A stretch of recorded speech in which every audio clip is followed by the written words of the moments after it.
Economic Zoology. This time immemorial, human beings have used animals for food and other purposes. While some animals are very useful to mankind, certain others cause loss to the economy of man. Though every organism has its own importance in nature, some of them, such as few mammals, birds, fishes, prawns, and insects, have become valuable. Some fish are competitors of human beings for natural resources and food. Thus, a study of economically important animals will always be useful. Beneficial animals. The animals contributing to our economy and welfare are known as beneficial animals. Are animals. Many animals provide us with nutritious food like meat and milk, clothing material like silk and wool, and the luxurious items like pearls and corals. The honeybees, the lake insects, hulls, fishes, prawns, and crabs belong to this category. Coral reefs. Reef builders. Most of us know about coral and are not familiar with their biology. Coral rocks are actually the skeletal remains primarily of calcium carbonate secreted by living coral polyps. The coral organisms belong to phylum Coelenterata. All reef-building corals live as large colonies. Reef corals are typically nocturnal feeders during the day. Polyps are withdrawn into skeletal cups, and the corals appear more or less lifeless. But at night time, the whole reef magically comes to life, and coral polyps stretch out their tentacles, probing the water for food. The reef looks like a field of flowers.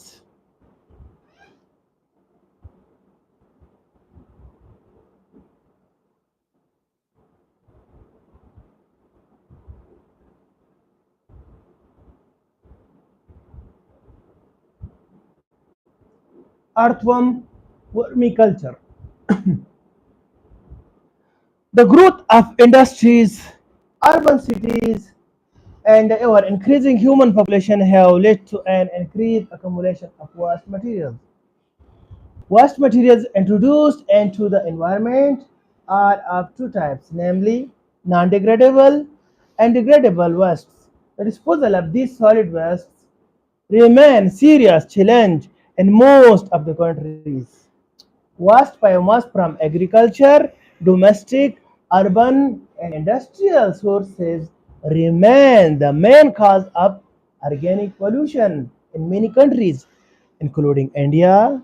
Degradable, composable materials constitute a major percentage of the refuse, more than 60%. New technologies are now available for recycling some of these solid wastes. These wastes can be utilized in technology for the production of earthworm cast earthworm tissue protein. India produces about 2,500 million tons of organic waste annually. If properly managed, about 400 million tons of plant nutrients can be produced from the huge organic wastes. Vermiculture. In recent years, vermiculture has received much attention. In many countries, the spiraling cost of fish meal and the low supply of soybean meal are responsible for the utilization of earthworms as an alternative low-cost protein meal in aquaculture and poultry industry.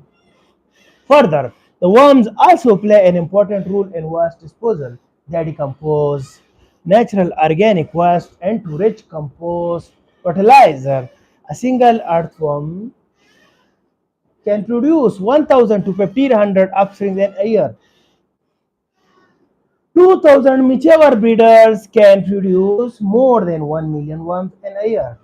Selection of earthworm species and their culture.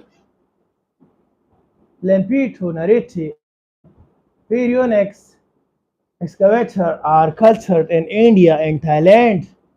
Helodrillus, Otedus, and Lumbricus robilus are distributed world.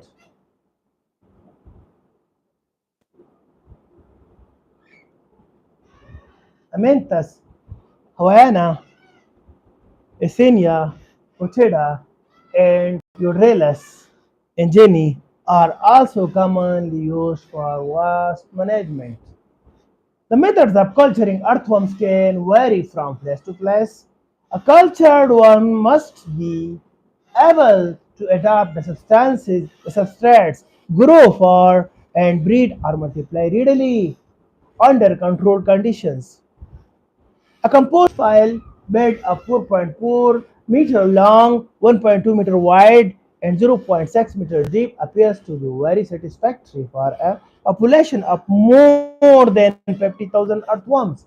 The boxes can be made from wood, 51 centimeter long, 36 centimeter wide, and 50 centimeter deep to accommodate 5,000 to 6,000 worms. Soil, organic matter, manure, leaves, rice, straw, dried water, hyacinth, hyacinth sawdust, and any fermented substrate can be used as a culture medium to raise worms in boxes or containers.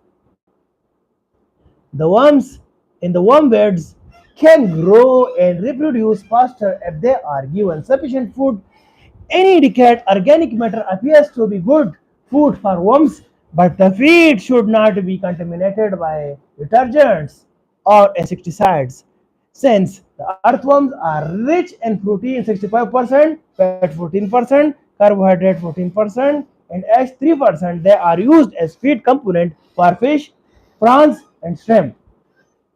They are also used as livestock feed in poultry industry.